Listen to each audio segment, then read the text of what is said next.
último congreso que tuvimos, estuvimos hablando de la posibilidad de alquilar un local y de comenzar también a tener reuniones allí. Y en el día de ayer, gracias al Señor, se celebró la inauguración de este nuevo local de culto. Pido que por favor estén orando por los hermanos que allí se van a comenzar a congregar.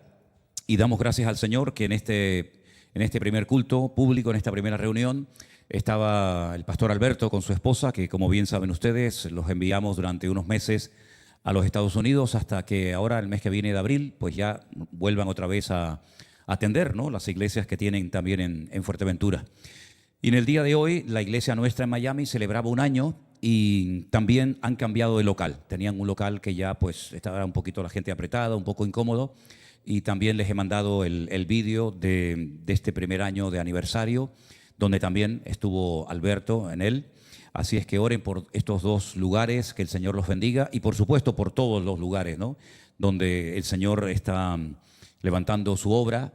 Parece que el Señor lo está haciendo al revés, o a lo mejor lo está haciendo al derecho. Éramos nosotros los que lo hacíamos al revés. Primero levanta la obra y luego llega el obrero. Antiguamente llegaba el obrero y luego se levantaba la obra, ¿no?, después de mucho esfuerzo. Hoy en día ya está la obra, está las ovejas, está el lugar, está todo, y oramos para que los obreros aparezcan pronto y el Señor los envíe. De hecho, el mes que viene ya saben que va a dar comienzo ya oficialmente la escuela bíblica para preparar obreros. Vamos a estar durante 3 meses, no yo todo el tiempo, pero una parte sí, en Alicante, en nuestra finca de Novelda, con el objetivo de preparar a personas. Y bueno, de ahí pues confiamos de que se levanten parejas, matrimonios, obreros, para atender las obras que tenemos, ¿no?, en diferentes lugares. Así que también les pediré en su momento que estén orando mucho por ese proyecto, que sin lugar a dudas va a ser muy importante, porque una gran necesidad que venimos observando desde hace mucho tiempo entre nosotros, entre nuestro ministerio, es la falta de gente preparada, la falta de obreros, y por eso hacemos un alto en el camino. Este año no vamos a hacer un congreso en España como hemos hecho en otros años, porque la prioridad de este año no es hacer otro congreso más, sino la prioridad de este año es enfatizar la preparación de obreros, y ya pues en su momento ya se harán otros eventos, si Dios quiere. Aún nos quedan eventos por delante. Por ejemplo, tal vez el más importante y más cercano es el Congreso en Guatemala, que dará comienzo en el mes de junio, pero también en su momento hablaremos de todo eso. Hermanos queridos, Dios les bendiga a todos. Bienvenidos, sobre todo a las visitas. Sé que esta tarde hay algunas visitas que están entre nosotros. Le damos un fuerte aplauso a las visitas y todos son bienvenidos en el nombre del Señor. Dios les bendiga a todos, hermanos. Amén. Vamos a orar un momentito para comenzar ya a prepararnos para recibir la palabra. Hay mucho material, hay muchas cosas que decir referente a estos temas que estamos tocando últimamente. El título de hoy es pasando por profecías, llegando a la esperanza, ¿no? De profecías a esperanza, porque las profecías en la Biblia no es como algunos las clasifican en profecías negativas y profecías positivas. Todo es positivo, los que aman a Dios, todo nos ayuda para bien, pero no cabe la menor duda de que hay muchas cosas que son muy impactantes y que ya han comenzado a suceder, pero esto simplemente, como dijo el Señor, es el principio de dolores. Oramos en este momento. Padre Celestial, gracias por tu palabra, gracias porque tú nos permites siempre acercarnos a ella, y lo hacemos con suma atención, con reverencia, porque sabemos que tú siempre hablas a través de esta preciosa palabra que tu Espíritu Santo inspiró en su momento, para que todos tus hijos, todo tu pueblo a lo largo de la historia tuvieran un manual para saber cómo tenemos que comportarnos y vivir, sobre todo en estos tiempos finales en los que estamos, Señor. Abre nuestra mente, nuestros oídos, nuestro corazón, y que estemos atentos para que podamos recibirla con gozo y que edifique y fortalezca nuestra fe en el día de hoy. En el nombre de Jesús. Amén y amén. A mí me gusta que el amén suene un poquito más fuerte. Muchas gracias, hermano, le agradezco. Yo sé que yo tengo la ventaja de usar micrófono, pero les aseguro que si me quito el micrófono y digo amén, pocos me van a ganar, ¿eh?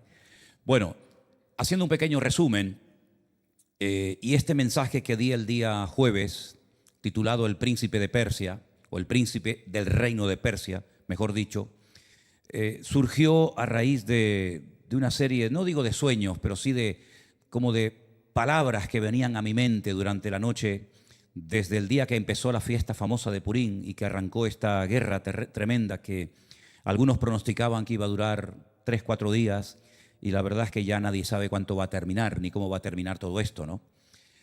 El príncipe de Persia se menciona en el capítulo 10 de Daniel en 2 ocasiones. En el primer versículo se habla de un rey físico, un rey que se podía tocar, se podía ver, se podían oír sus palabras, un rey vaya de carne y hueso. Pero en el mismo capítulo 10, el verso 13, se nos habla también de otro príncipe de Persia que es invisible. Es un espíritu, es un demonio, es un principado, un poder espiritual que operaba y probablemente siga operando en esa zona que ha cambiado el nombre, pero que antaño se llamaba y se conocía como el reino de Persia. Por cierto, leyendo hoy los capítulos 36, 37, 38 y 39 de Ezequiel, en los últimos tiempos Persia o Irán tendrá mucho que ver con el cumplimiento de una serie de palabras proféticas que probablemente nosotros vamos a verlas cumplidas. Pero yo quiero en esta tarde hablar de una frase, realmente son 2 palabras, que aparecen en el libro de Daniel en varias ocasiones. La primera vez que aparece es en el libro del Génesis, pero también aparece en Jeremías, aparece en Ezequiel. Y esa frase quiero si me haces el favor de ponerla ahí un momentito, la he puesto, digamos así, vocalizada, ¿no? Beaharit Hayamim. Esa frase, Beaharit Hayamim, aparece en varias ocasiones en el libro de Daniel y siempre hace referencia a los tiempos finales. La Biblia nos habla de los días de la creación, la Biblia nos habla de los días o de los años que estuvieron los israelitas en el desierto dando vueltas. La Biblia nos enseña a contar los días para saber cuándo comienza y cuándo finaliza una fiesta.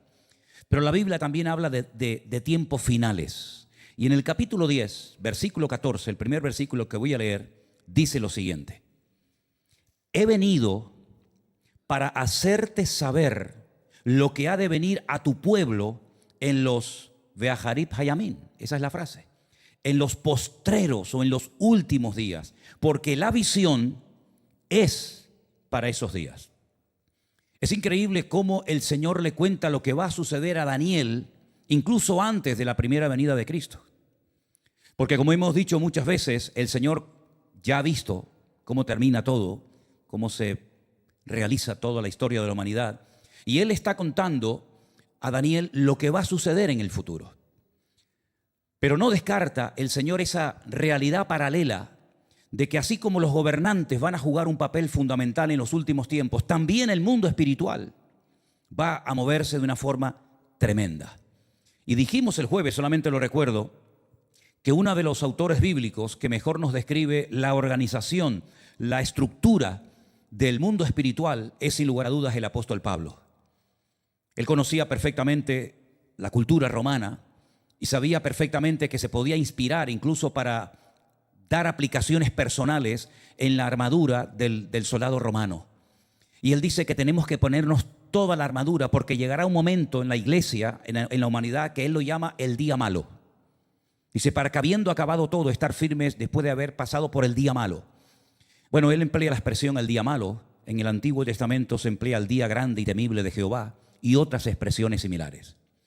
Y el apóstol Pablo dice que en el mundo espiritual, que va de la mano al mundo físico en el cual vivimos y nos movemos, hay principados, es decir, príncipes, hay potestades, hay gobernadores, es decir, hay toda una estructura, hay toda una jerarquía. Ahora, a lo largo de la historia, casi desde el principio de los tiempos hasta hoy en día, el hombre, digamos la parte material o física, siempre ha querido echar mano del aspecto espiritual, pues para saber si iba a ganar o a perder una guerra, para saber si se iba o no a sanar de una enfermedad, para saber si iba a tener suerte o desgracia. Y ahí han salido todo tipo de agoreros, magos, astrólogos, adivinos, tarot, quiromancia, cartomancia y un montón de ciencias ocultas a las cuales el hombre ha echado mano y ha recurrido pues para saber en un momento determinado cómo le va a ir la vida. Y eso ha sido siempre así. Los egipcios tenían sus magos, sus astrólogos, sus adivinos, los babilónicos, los persas, los romanos, los fenicios, los cartagineses, todos siempre han estado un poco indagando, ¿no? Un poco buscando en el mundo espiritual respuestas a sus problemas actuales. Pero en los últimos tiempos las cosas van a cambiar. Ahora ya no es tanto el hombre el que busca apoyo en el mundo espiritual para saber cómo le va a ir la vida, sino que en los últimos tiempos se va a invertir el orden, se va a dar la vuelta a la tortilla y va a ser el mundo espiritual el que va a estar tratando de buscar a personas, a instrumentos, para poder utilizarlos y obstaculizar el plan, el desarrollo profético que Dios ha establecido en su palabra. Y por eso este principado, este poder espiritual, se llama igual que el gobernante que estaba gobernando en ese momento, príncipe de Persia. Yo también soy príncipe de Persia. Pero así como él pelea contra soldados, contra sangre y carne, yo peleo en el mundo espiritual, número uno, tratando de desanimar a los siervos de Dios. Número dos, causando angustia y preocupación en el pueblo de Dios, obstaculizando las oraciones, haciendo todo tipo de interferencias para que se interrumpa la oración y haciendo todo lo que está a su alcance para impedir que la palabra de Dios se cumpla. La pregunta es, ¿eso sigue actuando y sigue moviéndose así? ¿O eso era antes de Cristo en la época del Antiguo Testamento? Existen hoy en día poderes espirituales que intentan destruir familias, dividir iglesias, llevar a familias a la ruina. ¿Existe eso hoy en día, sí o no? Según vemos en la palabra de Dios, hermanos queridos, el mundo espiritual tiene también su agenda paralela a la agenda de Dios. Y el diablo no les quepa la menor duda que él sabe lo que quiere e intenta conseguirlo, a pesar de que ya está sentenciado a muerte. Esta es la gran diferencia entre los poderes espirituales que se movían en el Antiguo Testamento, es decir, antes de Cristo, y el mundo espiritual en la actualidad después de la muerte y resurrección de Jesús. Que en el Antiguo Testamento Satanás campaba a sus anchas, y cuando Dios, por ejemplo, le preguntaba, ¿de dónde vienes? Dice, vengo de rodear la tierra, ¿verdad? Y estaba en el jardín del Edén, estaba en el desierto tentando a Jesús, estaba en la casa de Job molestándolo, etcétera, etcétera. Sin embargo, hoy en día, aunque su radio de acción sigue siendo el mundo, porque la Biblia lo llama el príncipe de las tinieblas, el príncipe del mundo, él es un condenado a muerte, pero está bajo libertad condicional. Es decir, ya no puede hacer lo que quiera, ya tiene unos límites y solamente puede llegar hasta donde nuestro Dios le permita que llegue. Ahora, los últimos tiempos serán tiempos, como dijo el Señor, Mateo 24, de guerras y de rumores de guerras, donde se levantaría en lo natural nación contra nación y en lo espiritual reino contra reino. Una cosa son las naciones, es una palabra completamente diferente a la que aparece para describir los reinos. Las naciones son los pueblos, las naciones que conocemos, que se van a enfrentar las unas con las otras, haciendo alianza, acuerdos, etcétera, etcétera. Y reino contra reino se refiere a la guerra, a la revolución que habrá y que haya en el mundo espiritual. Recuerden la frase típica que he dicho en muchas ocasiones, que todo lo natural es simplemente un reflejo de lo que está ocurriendo en el mundo espiritual. Entonces, cuando vamos al libro de Daniel, encontramos que hay profecías y hay datos que no eran para su generación, no eran para su época, sino son para nosotros en estos tiempos finales en los cuales vivimos. Dios se las dio a él, en muchos casos no las entendía, pero el Señor le dice, séllalas, escríbelas, aunque no las entiendas, enséñalas, porque son para los tiempos finales. De hecho, en el capítulo 12 aparece otra expresión, digamos, parecida, y es el tiempo del fin. Dios sabe cuándo llegará el fin, no del mundo, pero sí el fin de muchas cosas, pero no solamente en lo natural, sino también en lo espiritual. Muchas cosas que hoy en día existen y que usamos habitualmente dejarán de existir, porque ya no serán necesarias. Por ejemplo, 1 Corintios capítulo 13 dice que ahora permanecen la fe, la esperanza y el amor, estos tres, pero el mayor de ellos es el amor. Llegará un momento que algo tan importante, un elemento tan imprescindible como es la fe, ya no será necesaria en el cielo.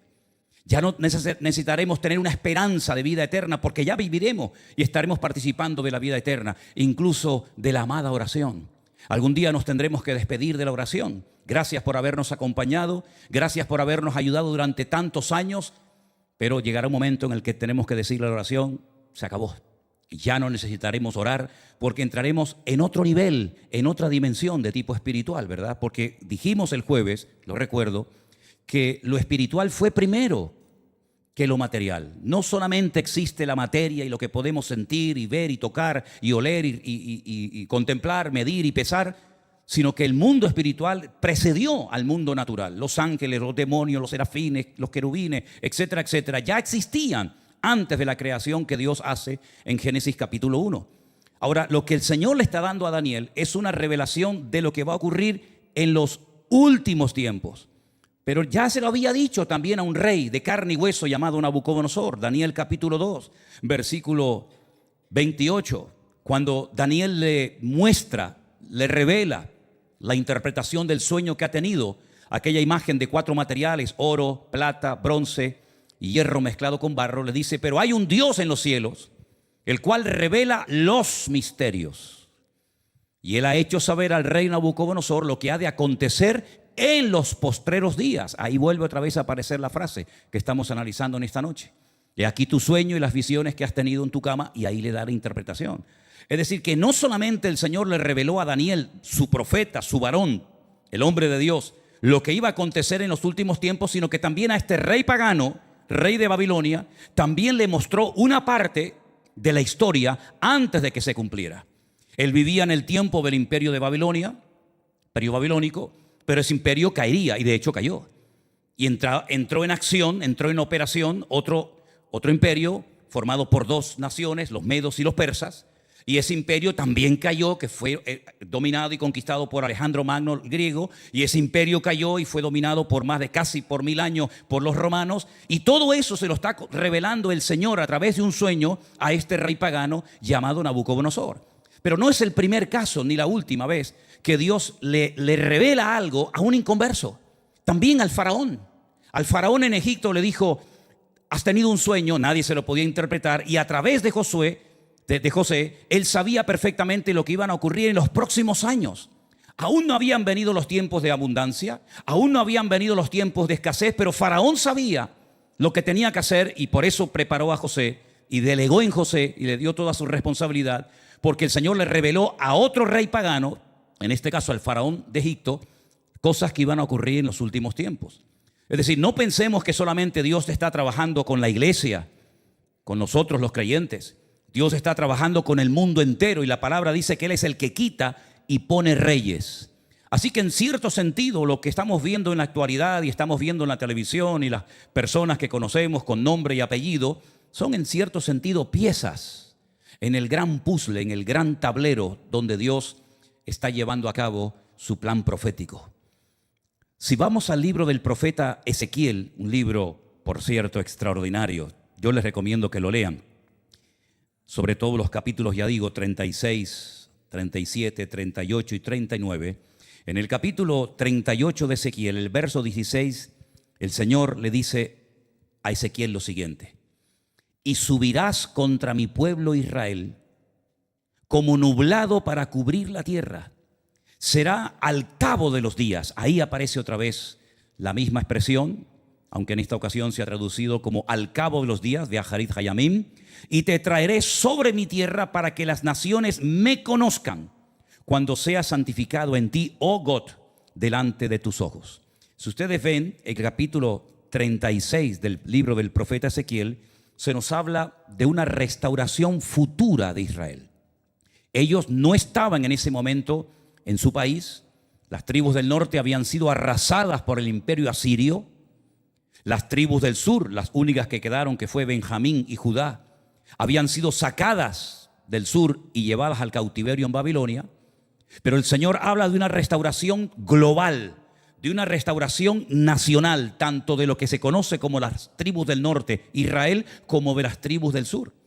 Y para que Él entienda la repercusión y el alcance y la realidad de esta unificación de las 12 tribus, le muestra una visión, que es lo que Luis ha leído en esta tarde.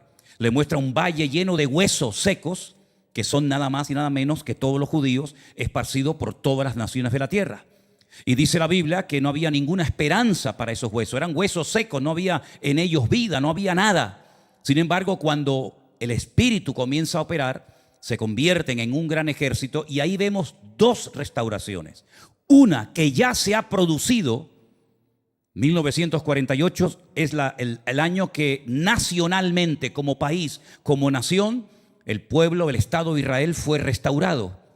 Pero la restauración espiritual, lamentablemente, todavía no se ha producido, pero no les quepa la menor duda de que también se va a producir. Pero antes de que se produzca esa restauración espiritual, donde se avergonzarán de sus pecados, donde pedirán perdón por aquel que traspasaron y rechazaron, etcétera, etcétera, tendrá que venir, según el capítulo 38 y 39, lo que se llama o se conoce con el nombre de el tiempo de angustia de Jacob. Es decir, va a haber una restauración nacional y una restauración espiritual. Pero antes de que se produzca esa restauración espiritual, ustedes van a tener que pasar por un periodo terrible de guerras, de angustia y de muchas cosas que me llevaría horas explicarles.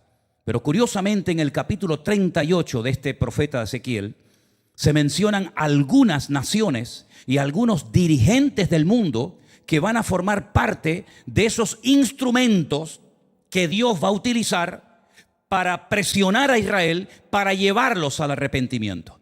Porque el objetivo de todas estas guerras, el objetivo de todos estos ataques, el objetivo de muchas cosas que están ocurriendo es simplemente, digo simplemente entre comillas, poner de rodillas a Israel y que reconozcan que el único que les puede salvar es su Dios. Pero no solamente reconocer eso, sino reconocer que aquel que vino a dar la vida por ellos, ellos lo rechazaron y lo crucificaron, y llegará el momento cuando lo verán, harán gran lamentación, se arrepentirán, el velo de sus ojos será quitado, y entonces dice la Biblia, y todo Israel será salvo en aquel día.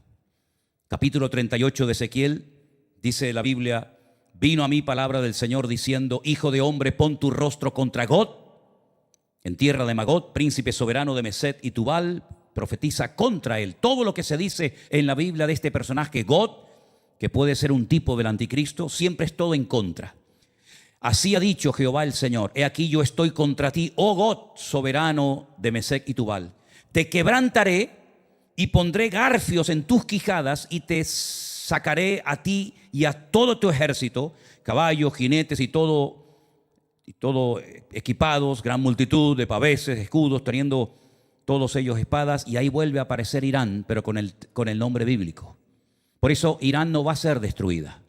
Todo lo que estamos viendo en televisión, todos los ataques que está experimentando, puede ser que se calme el Medio Oriente por un breve periodo de tiempo, pero Irán no va a ser destruido en ningún momento, porque si no, entonces la Biblia miente, porque en Ezequiel capítulo 38 dice que Persia o Irán, junto con Cus, son naciones de África, son países árabes, Fut con ellos y todos, Gomer y todas estas tropas, Togarma es Turquía, todas estas naciones se van a unir en los últimos tiempos y atacarán a Israel bajo la protección o bajo el mando de Gog, que es un líder que logra aglutinar a más de 200 millones de soldados.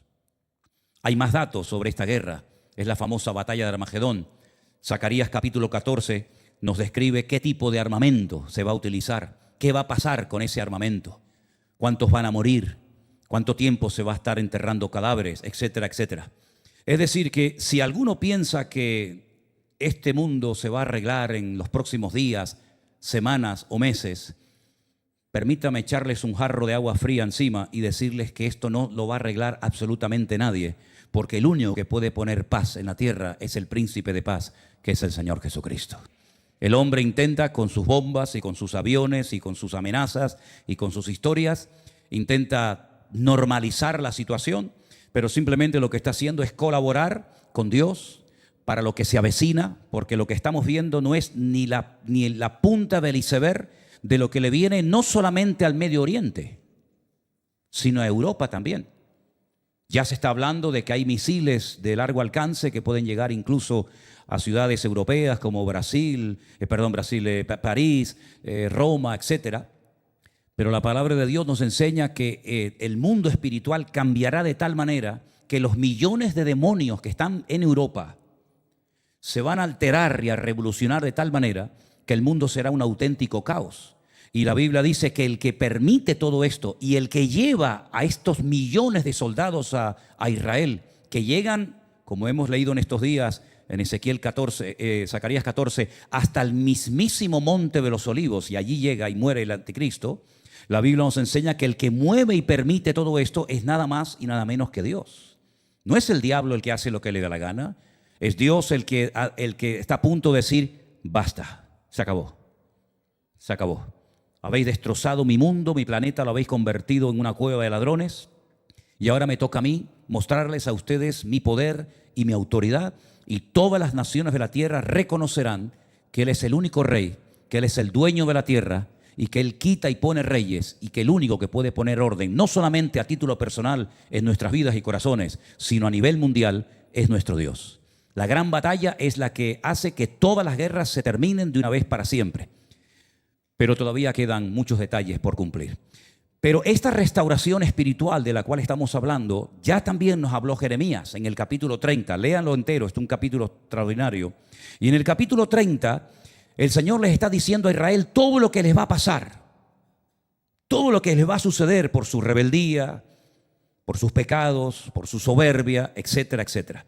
Y al final, cuando ya les ha descrito todo lo que va a suceder, en el último versículo del capítulo 30 de Jeremías, dice Dios lo siguiente: no se calmará el ardor de la ira de Jehová hasta que haya hecho y cumplido los pensamientos de su corazón. Es decir, hasta que Dios no esté, digamos, satisfecho y diga, ya está hecha la obra, no va a parar. Y eso va a ser en el fin de los días. Otra vez vuelve a aparecer la frase, Ajarei Hayamim, en el fin de los días entenderéis esto. Es decir, hay cosas que van a ocurrir a lo largo de un periodo de tiempo que la gente no va a entender absolutamente nada. ¿Por qué está pasando lo que está pasando? Y mucho menos ellos. Pero la palabra de Dios nos enseña que ellos llegará un momento en el fin de los días.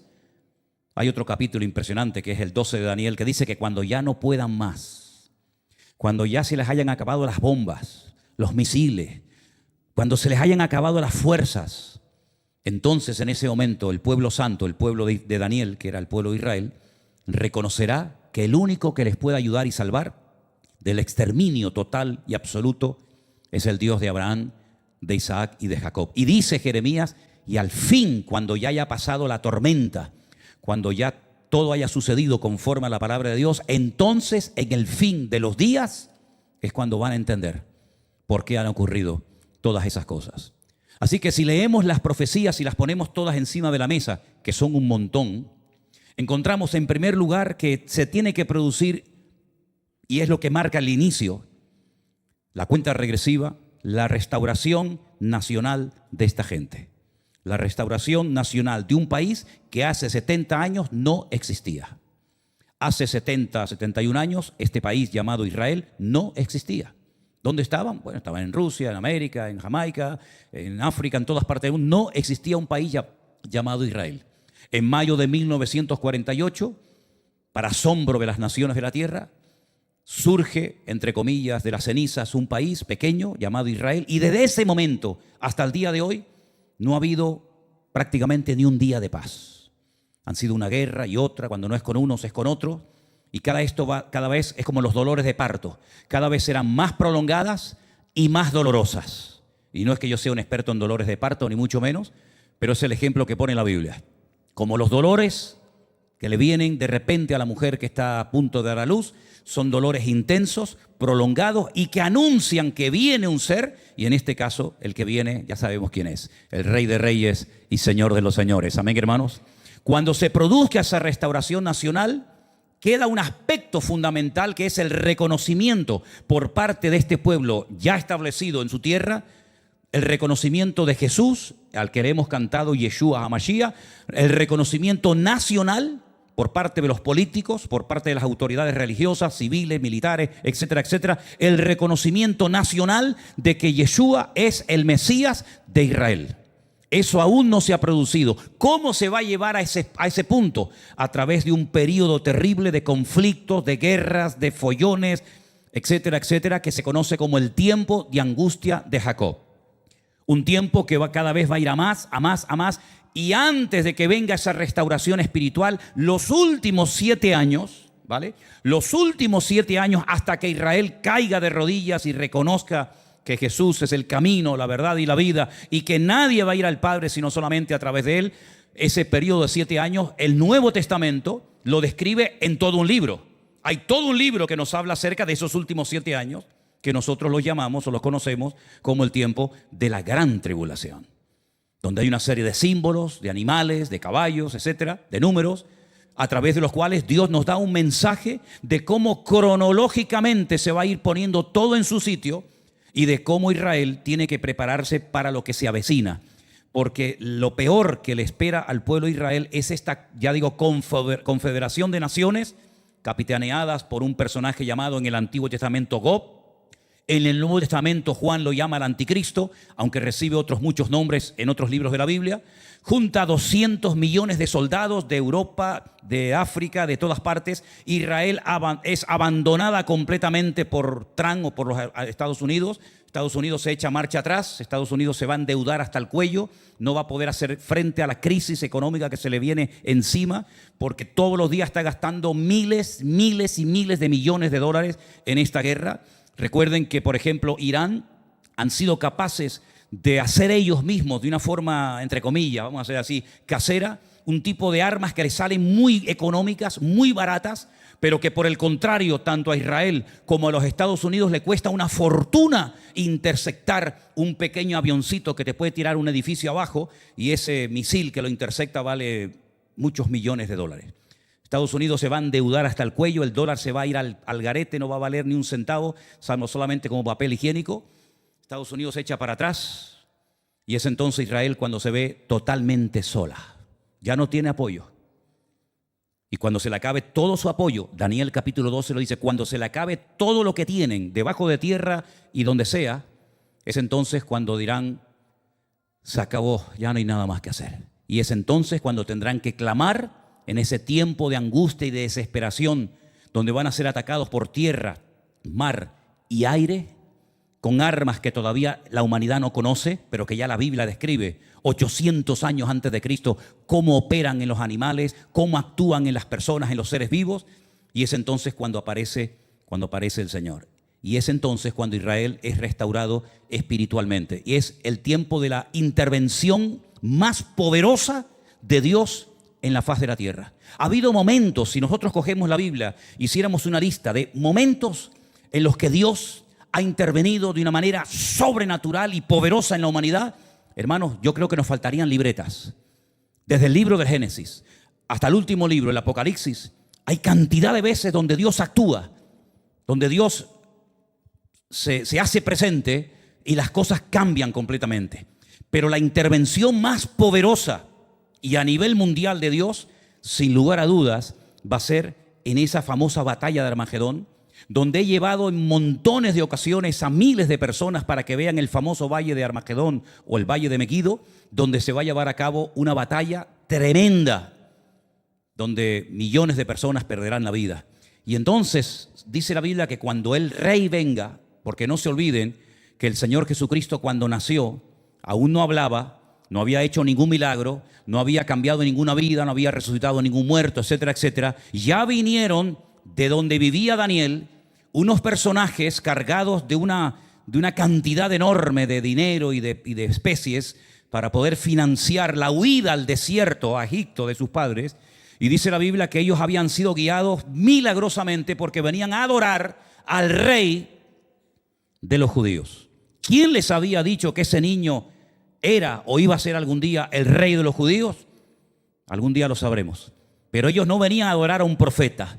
Ellos no venían a ver a alguien cualquiera, sino ellos venían a adorar al rey de los judíos porque milagrosamente habían sido guiados por una estrella que desde el oriente hasta el occidente los había llevado. Y la Biblia dice que cuando llegaron a Jerusalén, donde vivía el rey Herodes, y donde todavía quedan algunas ruinas, algunos vestigios del palacio donde él vivía, hablándole directamente, mirando a la cara y a los ojos al rey Herodes, le dicen: venimos a adorar al rey de los judíos porque su estrella hemos visto en el oriente. Ellos sabían que ese rey que tenían delante, de carne y hueso, títere, puesto por los romanos, no era el verdadero rey del cual hablaban las profecías del Antiguo Testamento. Ellos viajaron 8 kilómetros hacia el sur, a una pequeña aldea que hoy en día es territorio de la autoridad palestina llamada Betlehem o la Casa del Pan, Belén. Y ellos fueron allí y se postraron y adoran a un niño que no habla, que no hace nada, pero lo adoran. Ese niño, cuando se hace grande y lo crucifican, la Biblia dice que otro pagano, no un judío, no un rabino, no un profeta, sino un gobernador romano, no se le ocurre otra cosa que poner encima de la cruz la sentencia, el motivo por el cual lo crucificaba, y es que él era el rey de los judíos, cuando para Roma no había otro rey más que el César. Cuando él iba a nacer, su madre, que vivía en una pequeña localidad, recibe la visita del mismo ángel que en varias ocasiones se le presenta a Daniel y le da revelaciones proféticas y le dice: vas a concebir y vas a dar a luz a un hijo y llamarás su nombre Jesús. Este será grande y será llamado Hijo del Altísimo, y el Señor Dios le dará el trono de David su padre y reinará sobre la casa de Jacob para siempre, y su reino no tendrá fin. Y si uno analiza la vida del Señor Jesucristo a la luz de los 4 evangelios, te das cuenta de que Él nunca funcionó, nunca operó como rey. Limpió los pies, dio profecías, sanó enfermos, resucitó muertos, enseñó en sinagogas, atendió a huérfanos y a viudas, pero nunca fue proclamado rey y nunca tuvo un trono.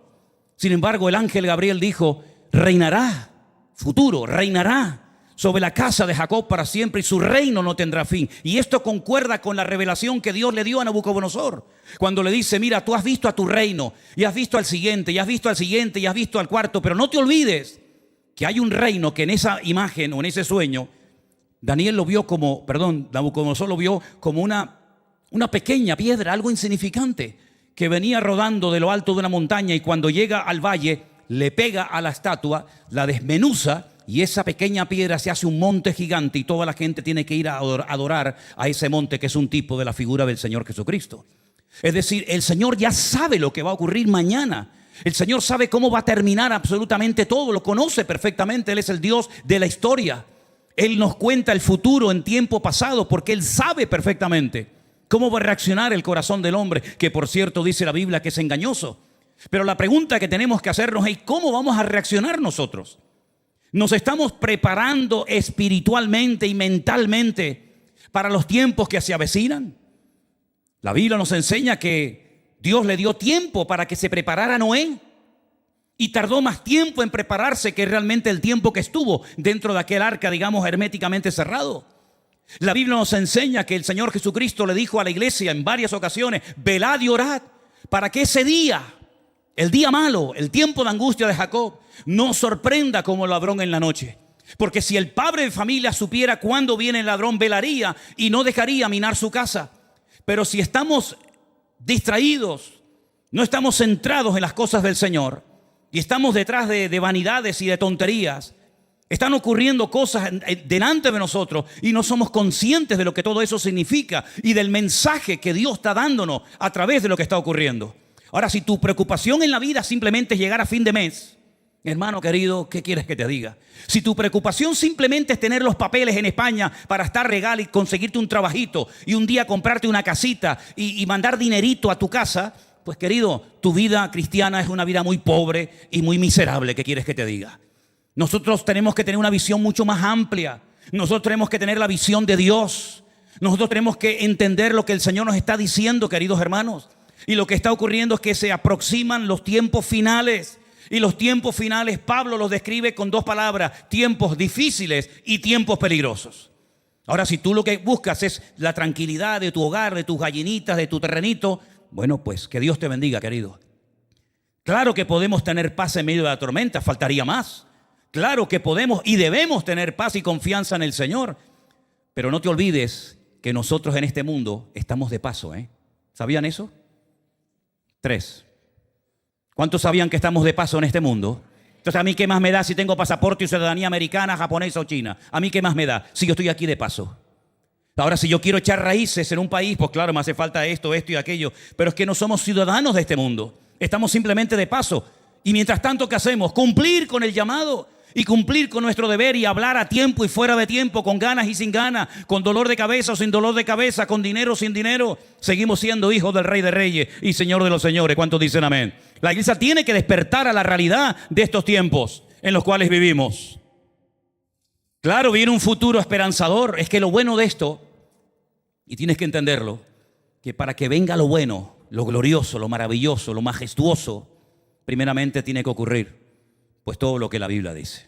Porque no hay gloria sin cruz. La gloria viene posterior a la cruz. Y la Biblia dice que por lo que padeció, aprendió obediencia. Y nosotros, hermanos queridos, todas las experiencias que hemos tenido en nuestra vida, desde el día que nos convertimos hasta el día de hoy, nos han tenido que servir para preparar y fortalecer nuestros corazones. Por cierto, ¿cuál es la meta de tu vida? ¿Tú por qué vives? Porque hay creyentes que no tienen una meta definida. Bueno, trabajito, una novia, me caso, tengo hijos, todo eso está muy bien. Pero todo lo que podamos hacer en esta vida que no esté dentro del plan perfecto de Dios es simplemente entretenernos. Y yo creo que la iglesia tiene que despertar a la realidad de que nosotros no estamos aquí para entretenernos. Estamos aquí para cumplir unos objetivos espirituales. Daniel no se desanimó, lo dije el jueves, cuando veía que oraba y oraba y oraba y oraba y no cambiaba nada. Y yo le digo a los que están así en esa situación ahora, a los que están orando por una situación X, la que sea, y no ves cambio, sigue orando, no te preocupes, no tires la toalla. Porque dice la Biblia que la razón por la que a Daniel no le venía la revelación y la palabra era porque había oposición, había interferencia en el mundo espiritual. Y yo creo que en estos tiempos, claro que el enemigo va a intentar desanimarte para que no ores, para que no te congregues, para que no estudies la palabra, para que no le hables a nadie de Cristo, pero eso te lo tienes que quitar, como dice la Biblia, sacúdete del polvo, aleluya. Brilla y resplandece, porque el Señor Jesucristo está trayendo esta revelación, esta información, esta enseñanza a nuestras vidas para que sepamos que el mundo irá de mal en peor. Dice el Señor, pero confiad, yo he vencido al mundo. ¿Cuántos dicen amén? Creo que el elemento más fundamental en estos tiempos que nos hace falta a todos y que nadie nos tiene que robar es la paz de nuestros corazones. ¿Están de acuerdo conmigo? Nadie nos puede robar la paz del corazón porque entonces estamos igual que la gente del mundo. Daniel no se desanimó.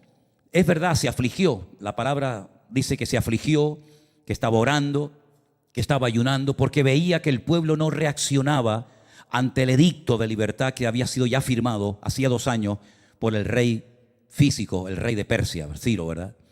Pero las preocupaciones y las cargas no nos tienen que quitar el sueño. Yo les pido, por favor, hermano, duerman y descansen bien. ¿Me están oyendo? No empieces en la cama. Mañana, ¿a quién tenía que llamar? Mañana tenía que llamar de la Coca-Cola. Mañana tenía... No, al dueño, era el dueño. No, mañana tengo que llamar a Juanita. Porque resulta... No, que no me llama. Si me llama, dice que no estoy. Y estás en la cama y se pone una pregunta. ¿Tú estás descansando o qué estás haciendo? ¿Tú tienes a un marido así, hermana? ¿Tú tienes a una mujer así, hermano? Yo, ni una amén, tremendo. Está bien. Está llegando la palabra, no te preocupes. No necesito el amén tuyo para nada, Pero si tienes a alguien así a tu lado y dices, te quieres callar ya, ve. Estate quietito ya. Déjame dormir. No, pero es que mañana resulta que me dejes tranquilo. Que el mañana no existe, que a lo mejor no nos despertamos mañana, que nos vamos esta noche con el Señor.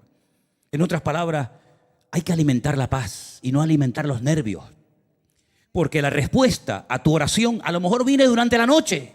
¿No te das cuenta, hermano? ¿No te das cuenta que tú has orado muchas veces por lo que estás esperando?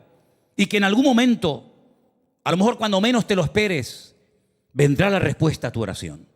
Entonces tú esta noche duerme tranquilo. Que ronca, te vas al sillón de la sala, no pasa nada. Déjalo tranquilo. Si roncas, que está durmiendo bien. Tú preocúpate cuando no ronca. Cuando no ronca, cuidado, porque no está durmiendo. Y al mañana siguiente, cuando te levantas, ¿qué tienes que decir? Gracias, Señor, por este nuevo día. Y cuando entres por la puerta de esta congregación o la congregación donde ustedes se reúnan, los que me están viendo por internet, ¿qué dice la Biblia? ¿Cómo tenemos que entrar a la iglesia? Ay, pastor, me duele aquí. Ay, pastor, me duele allá. Ay, la artrosis me está matando. Entrad por sus puertas con acción de gracias, por sus atrios con alabanza, alabadle y bendecid su nombre. Y si nosotros somos capaces en medio de este mundo loco de mantener esta actitud de paz, de confianza, como dice el mundo, de positivismo, de hablar bien, de no quejarnos, no solamente nos estamos haciendo un favor en lo físico y en lo espiritual, sino que vamos a poder también ayudar a otras personas que se van a poner en tu camino, que están desesperados, que no saben qué hacer, no saben a dónde ir ni qué agarrarse, pero tú le vas a decir, mira, yo vivo en el mismo barrio que tú, tengo probablemente los mismos o más problemas que tú, Pero tengo un Dios todopoderoso que ha prometido estar conmigo todos los días hasta el fin del mundo. Y los problemas vienen por un camino, pero ¿sabes qué? Cuando oro, Dios los dispersa y se van por 7. Porque mayor es el que está conmigo que el que viene contra mí. Entonces, estas cosas hay que saberlas, claro, pero yo no las cuento para asustarles. Si yo les quisiera asustar, les contaba otra cosa, ¿sabes? Yo no les cuento esto para que estén nerviosos, sino para que tú digas, Señor, qué grande que eres, que ya sé lo que va a pasar mañana. Jugamos con ventaja, hermanos, con la ventaja de saber que la victoria ha sido comprada por nuestro Señor Jesucristo. Así que vamos a transmitirle esto a nuestros hijos. Vamos a transmitirle esto a nuestros hermanos. Tranquilo, hermano, Dios está con nosotros. Dios nos va a bendecir. Dios nos va a ayudar. Dios nos va a acompañar en todo momento. Él nunca nos va a abandonar. ¿O es que acaso en los días de la pandemia, ustedes no se acuerdan cómo nos cuidó el Señor? Porque perdonen que les diga esto, perdonen que se me ofenda a algunos, pero algunos cuando vinieron a la iglesia después de la pandemia, casi no cabían por la puerta. Porque yo no vi a nadie anoréxico. Yo no vi a nadie flaquito. Al contrario, yo vi a algunos y algunas que estaban bendecidos. Estaban en plena pandemia. ¡Qué terror! El mundo, el fin del mundo. El orden mundial. Y algunos vinieron que 2 tallas más. ¿Me entiendes? Y vinimos con gozo y vinimos con alegría. Y no nos quejamos porque aprendimos a gozarnos en medio de la incertidumbre del mundo. Pues ahora exactamente igual. Ahora estamos en otra pandemia, pero ahora con la diferencia de que no estamos encerrados, sino que ahora el mundo está en pandemia. Pero nosotros aprendimos las lecciones de no quejarnos, de confiar en Dios y de no apartar nunca la mirada de Él. Y entonces todo te saldrá bien y serás prosperado en todo lo que emprendas. ¿Cuántos dicen amén? Denle un aplauso al Señor en esta noche y dígale: gracias, Dios mío, porque tú estás conmigo. Aleluya, como poderoso gigante.